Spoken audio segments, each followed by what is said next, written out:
coming to you from across all the platforms, including BHB TV, YouTube, Spotify, Apple Podcasts, TuneIn Radio, iHeartRadio, and so much more. It's This Broker Life. We are on the air with episode 3, and we are shredding this entire episode with Josh Pitts from Shred Media, who's going to be here to talk to you about how to differentiate your business from the business down the street.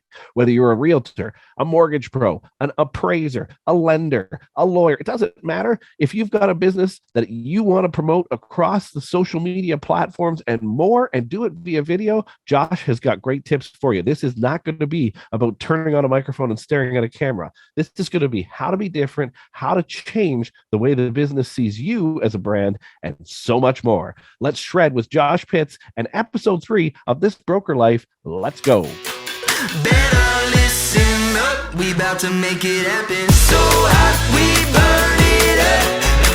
We just can't get enough. Get down now, have some fun, 'cause we about to make it, we about to make it happen.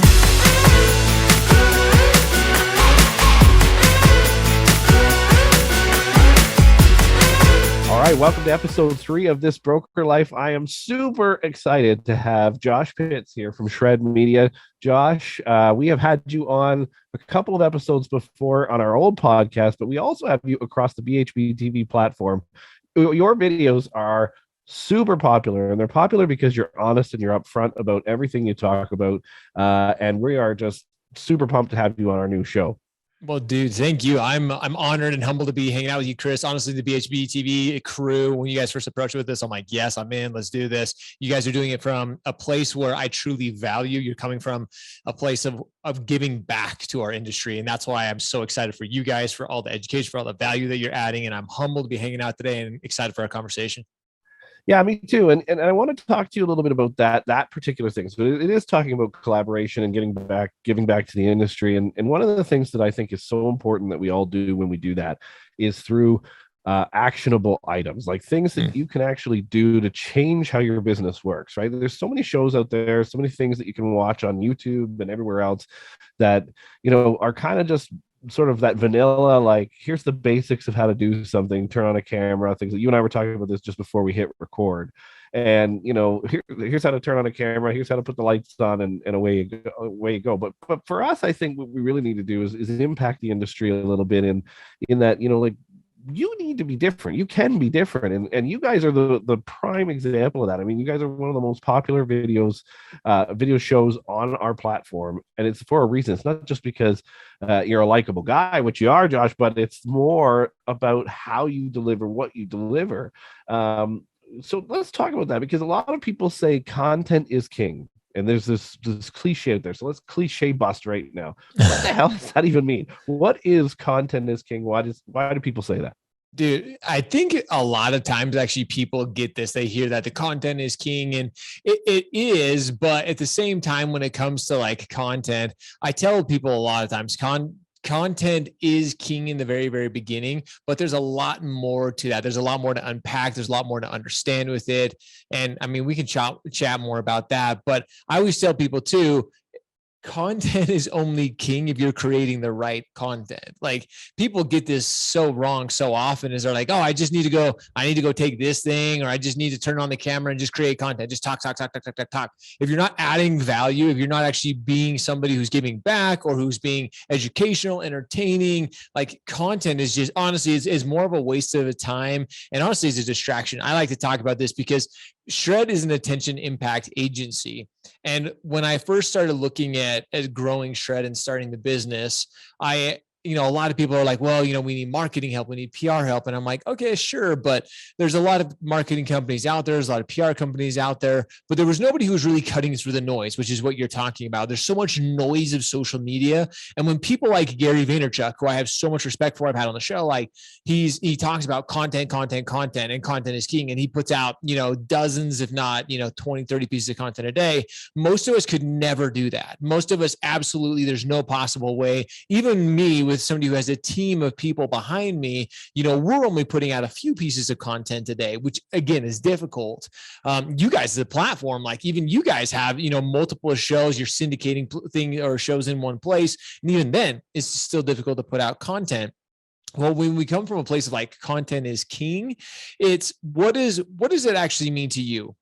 And I always tell people how much content are you actually looking at? How much content do you consume on a daily basis? And if you're one of those, like many of us, that consume a couple of hours of content a day, some of you may not fall in that category, but most Americans fall into, we on average watch between 2 to 4 hours of content a day, which is crazy to me. And you're like, there's no way. Go look at this. Go track it. If you have an iPhone, you can actually track how much like you're actually watching your content.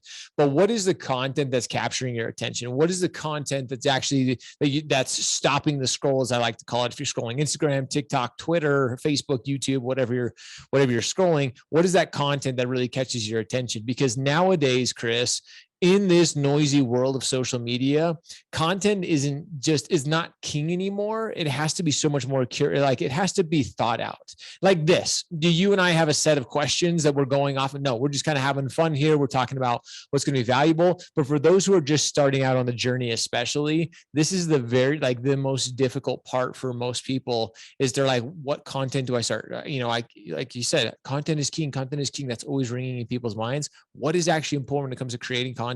And I tell people, when it comes to starting creating content, you have to start creating content that you actually enjoy creating. It's not just like whether you're a mortgage professional, real estate professional, insurance, whatever it is. If you're like, well, yes, that's my passion, I'm going to go start creating content around that. It's much more difficult to be consistent at that. And at the end of the day, this saying content is king, it's only king if you stay consistent. It's only king if you're going to be able to do this on a regular basis. If it's just a one and done post, content is nothing. Right, exactly. It's not going to last forever. I mean, you can't make one post and that's it. But also it has to be kind of planned out, right? Like Josh Pitts doesn't just turn on the camera and go. I mean, as you said here, we're having a conversation because we know what we want to talk about. Right. But let's talk about that very thing, knowing what you want to talk about. That's so important, isn't it? Like you kind of you have to understand that content has to be almost prepared in a way, right? Yeah, no, I 100%, like a lot of people, they'll see me do Instagram stories, which that's fun. Like I'll share some stuff, but I always have a thought going into it. I literally quote this book. It's on my shelf, Steal Like an Artist by Austin Kleon. And whenever I do a video, even if I'm just doing a quick hit reel on IG or TikTok, whatever it is, I've looked at something, I've seen an idea, I've seen somebody do something, and then now I'm going to go make it my own. I'm going to be like, cool, I just saw Chris do this on the show or on the podcast, or he talked about this. This is great for me. I'm going to go and I'm going to make it my own. I'm not plagiarizing. I always tell people, especially like, don't steal somebody's like writing, don't do anything like that. But if I see Chris do something cool on his show, people don't understand how much content we consume as well. We're always looking for new ideas. We're looking for new takes on things, how to do things, which is why we have new shows releasing all the time. A show that we're really excited about that we're going to be releasing coming up very, very soon is called Around the Mortgage Verse, which is an idea with kind of a kickoff of like bringing ideas from all over the industry and just having cool conversations. But even that, it's not 100% scripted like we are today, but we have it very well thought out. We have the people we're bringing on the show, the topics we're going to be discussing are planned out of like, hey, we're going to have A, B, C, these three people on the show, and we're going to talk about this topic. And we got together and we discussed it before. Again, do we have a script? No. That's why a lot of the clients that we work with is why we work with them. It's not a scripted webinar. It's not a scripted sales pitch. A lot of the clients that we work with at Shred, we have an organic conversation because Chris, you and I both know as human beings, you can tell when things are scripted. You can tell when things are like, I got to read this. I got to read this. I got to read this. I'm not telling you to be scripted, but you have to be a well thought out plan, especially if you're just starting out this journey. If you just turn on the camera and start hitting record and just bumble and blubber all over yourself, you lose people's attention very, very quickly. It's like, never mind. I'm not gonna watch that content.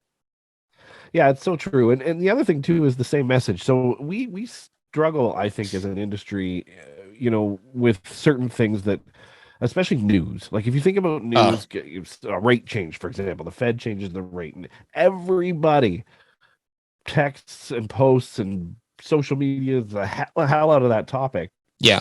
But they don't do anything different. Like, and so what I think is really interesting, you'll, and I talk to mortgage professionals all the time about this, like you putting out a video that they changed the base rate is not going to change your business in any way. You're not going to make a difference. Everybody else is putting that out too, or they're sharing the same article, or they're doing.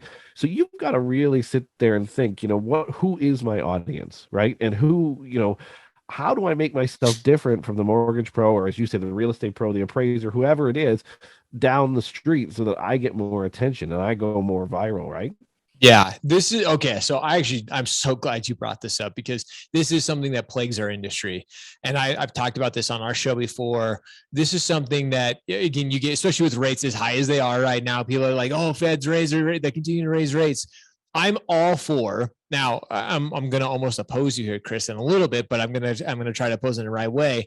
I think it's great for all of you. You have to know what you just said is so critically important. Who is your audience? Like, who are you trying to talk to here? And most people do such a bad job. There's like, yep, rates continue to go up. And here's the Housing Wire article or whoever article. Nothing against Housing Wire. Like I love those guys, but everybody's reposting the exact same article.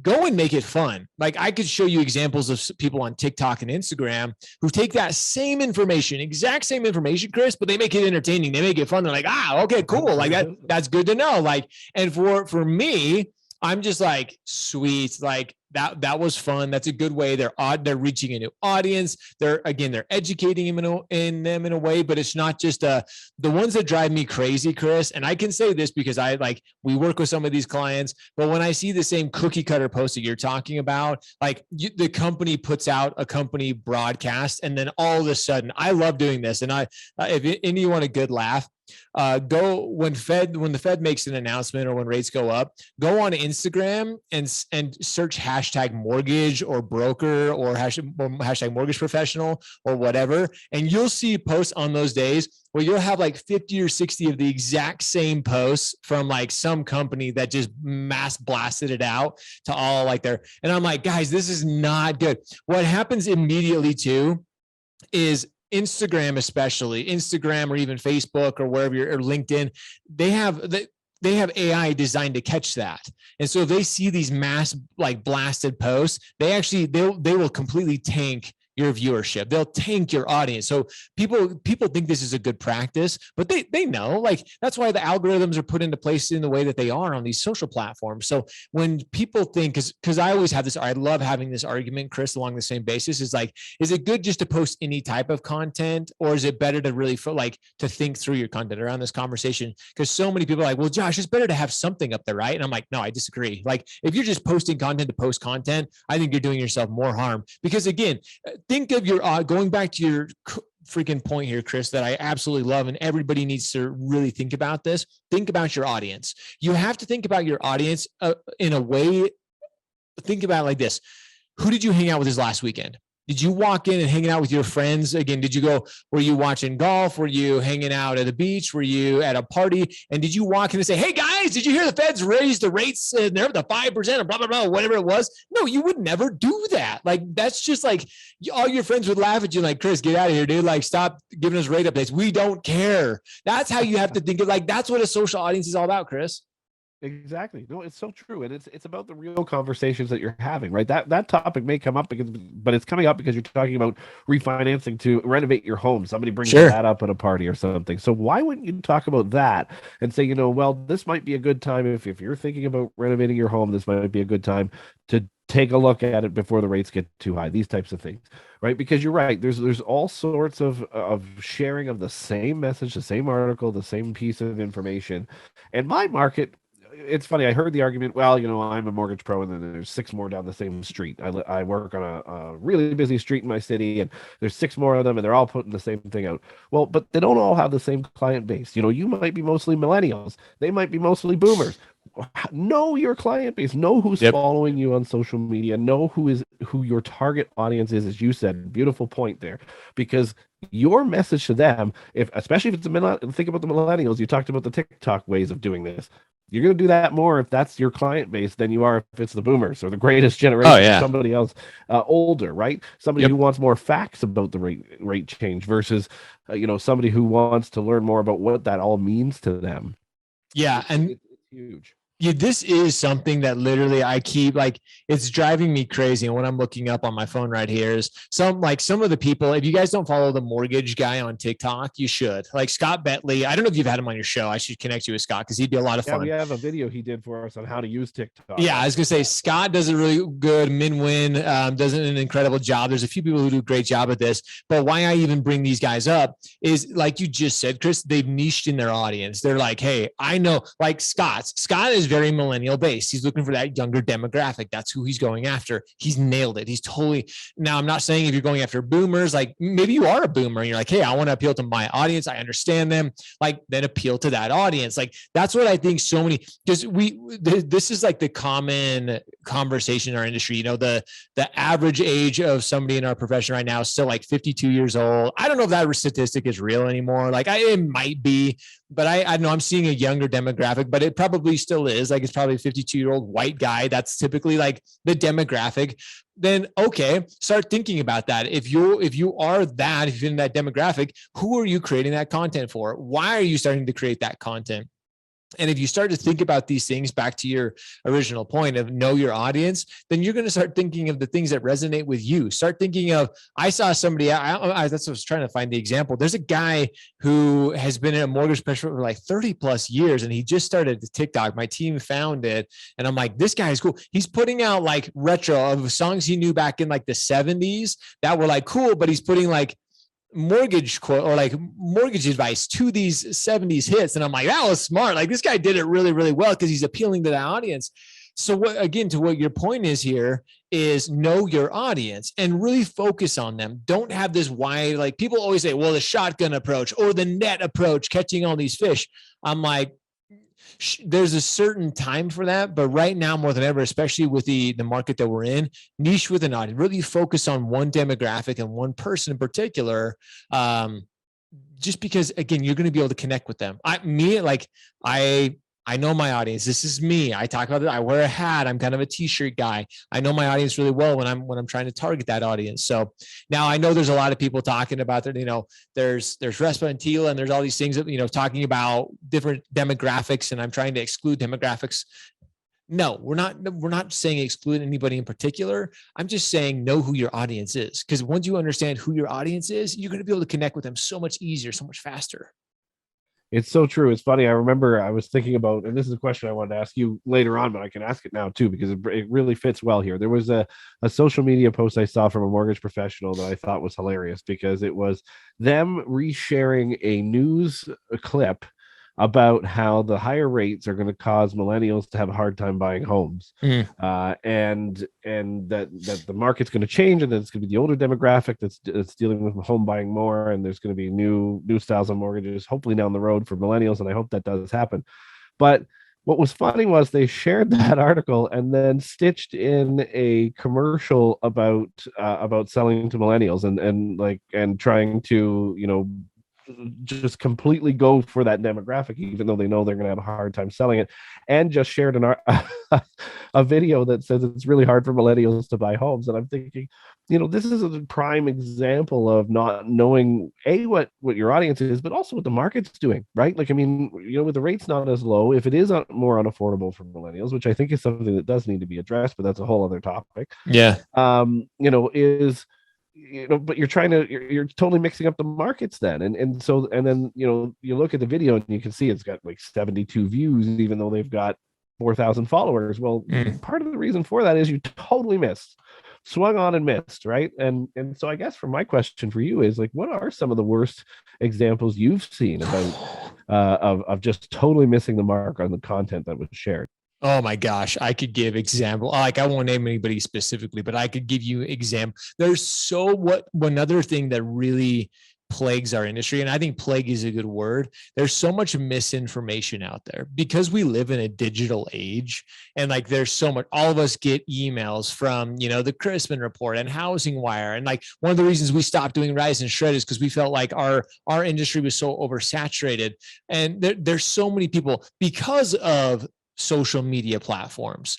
It's a blessing and a curse to be able to see, you know, different people from around our industry posting things. I literally have seen people quote the worst information, whether it's VA loans, whether it's like rates in particular, like down payment. Like I see people quoting these things and talking about things. Number one, I always tell people, like, from a compliance standpoint, is never a good thing to be talking about things like that. But the misinformation within our industry right now and it being shared is just absurd. And the problem is somebody will see it and they'll be like, wow, that's great information. I'm going to go share that with my audience. And the next thing you know, it literally, you have, dozens of people sharing this with their audience. And I'll get tagged in a lot of those posts being like, Josh, did you see this? Like, or, hey, have you guys seen this? That's been going on. And I'm like, oh my gosh, like, stop. Like, that's why I tell people, like, always double check if you're going to be fact sharing, if you're going to go down that route. There again, I've given a couple examples of people who do it really well. There's some great people out there. If you ever want to,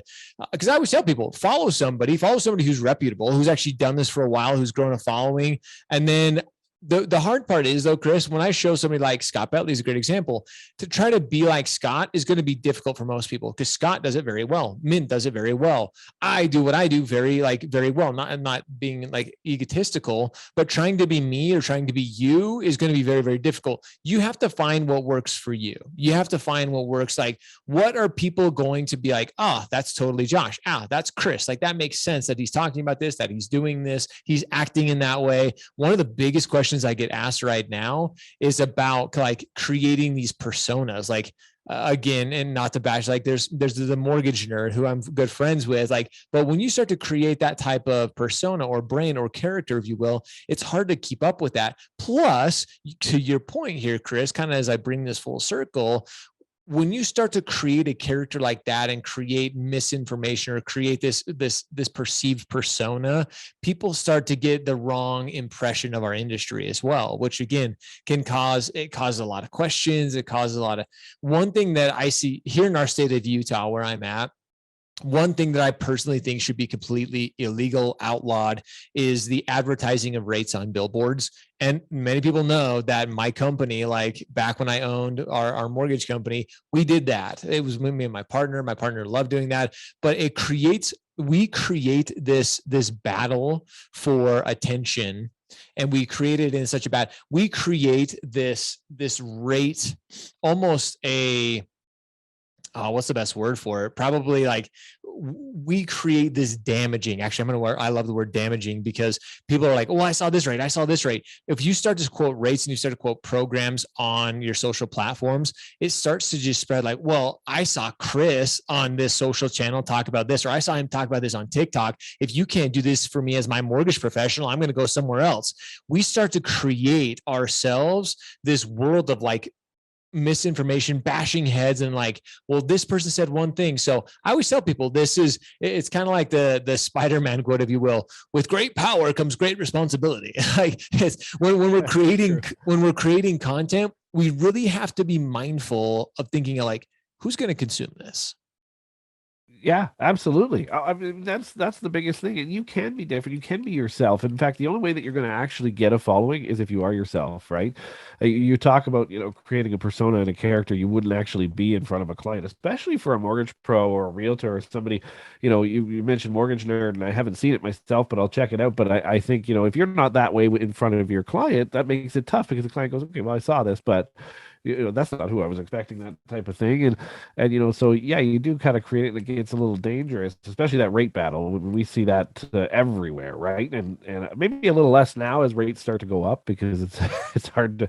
This is where you're actually going to have to start giving advice, which is your role as a mortgage professional, right? But let me ask you. Let me ask you to be Dr. Pitts here for a second. Ooh. You guys do a great job of media, obviously, and branding and targeting your videos and everything like that. So we had a conference last week. We attended a conference in Canada, and we sent out 2 different types of content. One was just an image of myself and business partner Dave Tanner getting ready for the conference. And I saw that. Some reaction, which was great. The second was a video of me trying to fit into my suit to get to get into the conference for the first time in 2 years, being in person. And it was about being excited to be at that conference. It achieved a message that talked about, Simba, the CMBA Ontario conference. It talked about what we were there for and what we were celebrating, and celebrating all being back together. But my little joke about being barely able to fit into my dress shirt hit. Like, that video went crazy versus the image of the same kind of message. So talk about two things here. One, why do you think that happened to us? And two, maybe that a sort of a testament toward video versus using imagery only. Oh man, holy cow. Literally, you and I could spend an entire episode. We could spend an hour and a half, 2 hours, 3 hours just on this topic alone. I saw both of these posts, and I absolutely saw them. And interestingly enough, it's gotten really bad, Chris, because now I for my analytical mind, I start to look at whoa, why did that post do so much better? What did he say? What was the actual dialogue that was said here? And what was interesting is, like you said, they were similar in posts. They were very similar events, preparation, things like that. And you because it was a picture of you and Dave, right? It was the picture. And then it was a video of just me trying to fit into my suit. Yeah. Here's the thing: the video, I always tell people, but here's one thing I want to be very clear for this entire audience. You have to take this to heart: is all of you are not good at video, and that's okay. I'm giving you the permission to be it is. And this is something I was really hard on our audience at the very beginning. I'm like, no, you have to be doing the video. You have to be doing video. You have to be doing video. And I've come to realize that some of you are much better at the written word. Some of you are much better at just, maybe it is taking picture. Maybe it is a video. Maybe it is talking. Maybe you don't want to be seen, but you feel like you're great at talking. There's so many different genres of where you can actually share content from. Do what's most comfortable to you. Now, talking about these posts in particular, number one, that video, it did well because people you didn't take yourself too seriously here. It was just hey, and people understand coming out of COVID, the COVID 20 or the COVID, whatever you want to call, it's a real thing. No, but I'm saying this, people have suffered with weight gain because they haven't been out and about as much. So people saw that post. And what's so funny, it was just real. It was just oh my gosh, Chris is experiencing that. I'm experiencing that. This is something in particular because they were both on LinkedIn, right? If I remember right, or did I see one on Instagram? They were LinkedIn and Instagram, and they did well on both. Yeah. I was gonna say I saw them. I know I saw the one picture of you and Dave on Instagram, but I saw the other post on LinkedIn, and that one did super well on LinkedIn. And I always tell people right now, LinkedIn and TikTok. I'm gonna be 100% on LinkedIn and TikTok right now. TikTok is where Instagram was in 2011. People are well, Josh, TikTok, the demographic is younger. It's just a bunch of kids. You're dead wrong. The demographic for TikTok right now is between 23 and 47. That is the people that you that is your target audience. Is it those are the people you're looking at. And people are well, Josh, I don't want to do trends and TikToks and this and that. I'm you don't have to. If you don't want to be the dancing and all the stupid stuff, you don't have to. But this post speaks to that on LinkedIn in particular. LinkedIn, by far and away, I think is the most undervalued platform in social media right now. And your video shows why.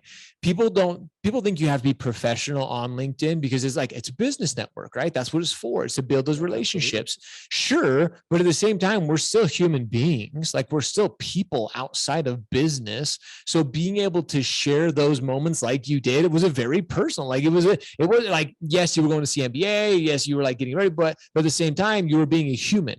We as humans want to see more of that, especially in business. Things are evolving. The business world, the ecosystem of business is changing, and we're starting to show. If Elon Musk, love him or hate him, if Elon Musk has taught us anything, being unapologetically you on these platforms is becoming socially acceptable, which is amazing. It's a good thing. Again, love him or hate him and maybe agree with him or not, it's starting to make it so that even Twitter, LinkedIn, some of these, I said Twitter was dead. Twitter has gone through a revival, if you will. I don't know. We'll see what happens now. After this will go, Twitter has now declined Elon's offer, and who knows what will happen with it. But Twitter was on this rise. But your post in particular, Chris, comparing the two of them, number one, I think you did well because of video. And number two, not to say the picture of you and Dave wasn't like great. It was both. You guys look great, handsome, and your suits getting ready for it. It was awesome. But that post of you was just so like people understood and felt your pain, if you will, like, let's just go with that, of what was happening. And they're like, hey, I can end up in pain. That was a long time to wear that suit. I was going to say, I bet you were feeling that. I'd like, let's just be all like, but that's just it. Like, we as human beings, we want to feel for each other. We at the very inner core of who we are, like, we have that like care and like that, man, like I understand what Chris is going through in this moment. So that's why, if I'm going to break those two down, that's why I did. That's why in particular, I think they did well on LinkedIn. Again, people love the glitz and the glamour and posting at events. But when you do fun videos like that, especially on LinkedIn right now, people want more of that. Now, that being said, Chris, there's a line. I've seen some people cross that line recently. And I will tell you this, if you cross that line, I've been seeing a lot more people banned on LinkedIn. So be careful. Like, be careful when they're still trying to keep it a relatively professional platform, but there is a place to mix that business and pleasure. But I've seen accounts get banned purely off of posting vacation pictures. I'm just throwing it out there. So just be careful. Just be careful what you're posting on LinkedIn in particular. Yeah. And I think that's a great point, because as it gets busier on LinkedIn, and we've noticed that too. Like, I remember LinkedIn was super popular a few years ago, back when I was in another industry, and we used it all the time. Then it started to really kind of go down, and now it's just back really strong again. And I think that's because people are mixing the real with the business too, but within reason, as you say, because you're not posting vacation pictures and things like that on there. Josh, this has been awesome, because this has been, I think, an opportunity for people to get some a real look at some actionable items that they can use in their content, whether that is imagery or video. As you said, if you're just not good at video, there's still lots of ways to involve your audience, and as long as you're thinking of your audience. I think that's been your primary message, is think of your audience. Who is it you're trying to reach? And be unapologetically you. I think that was your other biggest message. So if I were to ask you, Josh, what influencers influenced you the most? Like, you guys are super unique. That. You're very good at what you do. And you said a great message where you don't have to be you to be popular, right? Like, we don't have to be the Shred Show to be popular. But you obviously were influenced by a lot of people. Who were your kind of top three of influencers that got you going? Top three influencers. Oh man, and I'm doing a story right here. So guys, here we go. This is the fun part of doing this, is like, we get to do fun stuff while we're doing this. So exactly, love it. I'm going to tag you guys in. I would say my top three influencers when it came to creating content. I've always been not in. Do you want in our industry or outside of our industry? Anywhere you got it. Like, what made Shred become what Shred is today? Okay, so biggest thing with Shred was probably Gary Vaynerchuk. I'm very honest with that. Like, Gary was a huge example, always has been in my life. Like, I've consumed an absurd amount of Gary's content, because he's always been spot on. Like, and he's always, everything I've ever implemented that Gary has shared, I've done well with Shred. In particular, Shred Media is based off of VaynerMedia. VaynerMedia is a much bigger business model than we are, but Shred Media is kind of a micro. I have niche in the mortgage audience. Like, that is kind of my focus, is mortgage and real estate.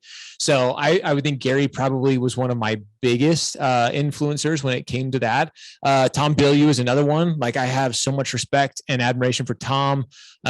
He's if you guys have never checked out Tom, he's written books in the past, but Impact Theory is probably one of my favorite all-time podcasts as well. I consume a ton of that.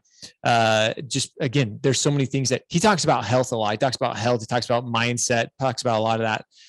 So I would probably say Tom Bilyeu is probably my second one. And then third, there's so many people that I could say that are right in that. I'm trying to think of a good one that's been in our industry. And I would say if there's one in particular in our industry, I'm trying to think of a really good example, somebody who's been around, would probably be David Licken.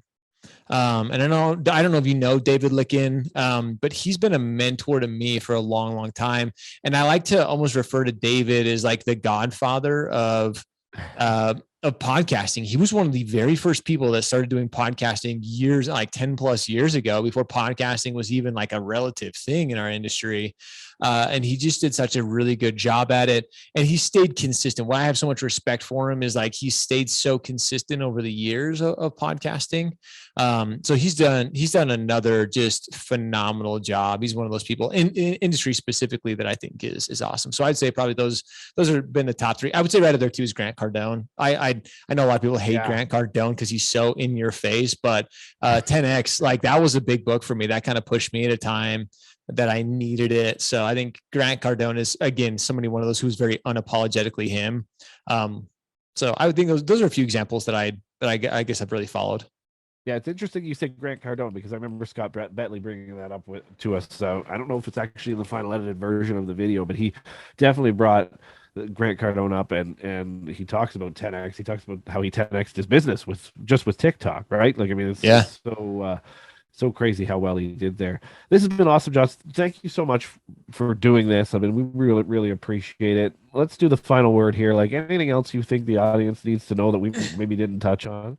Yeah, get on your guys' platform. I always tell people, if you want to be, especially right now, if you want to be a master, you have to learn from the best. Like, so get on BHB TV, like get on your guys' platform, start consuming people's content. If you're about to go on this journey of content creation, start learning, asking the questions. Don't be afraid to ask questions. Especially, I see so many people like, oh, well, I'm too late to the journey, Chris. Like, I'm already behind. I'm not, like, I can't start now. Like you said, there's 6 other mortgage professionals on my street. I'm just too late. No, you're not. You're never too late. There's always opportunity to learn, to grow, and to start creating content now. Plus, I want to leave you with this: is don't think of it from a selfish standpoint. Don't think about it like, well, people think I'm going to be self-aggrandizing, or people are going to think I'm like self-deprecating if I'm talking about me or I'm on camera all the time. No, you're not. Each of us have a God-given gift and ability to touch people's lives, to impact people's lives. So you are creating content for the other people's lives you're going to impact. It's going to impact your life at the same time,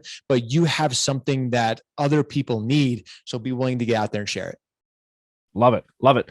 If you loved what you just heard from Josh Pitts, you got to follow Shred Media everywhere they are, and they are on all the social platforms. So make sure you follow Josh himself and Shred Media as well. And make sure you catch all of the Shred Media content we have on BHB TV. As Josh said, BHB TV is for the entire industry. It's absolutely free, costs you absolutely nothing to be on it. And Josh is there, and the shred stuff, the women that shred, there's so much that's on there that is fantastic. So make sure you catch that. Josh, thank you so much for being on This Broker Life, episode 3. We'll leave that at your final message right there. For Josh Pitts, I'm Chris Baker. Thanks for watching, and we'll catch you all next week.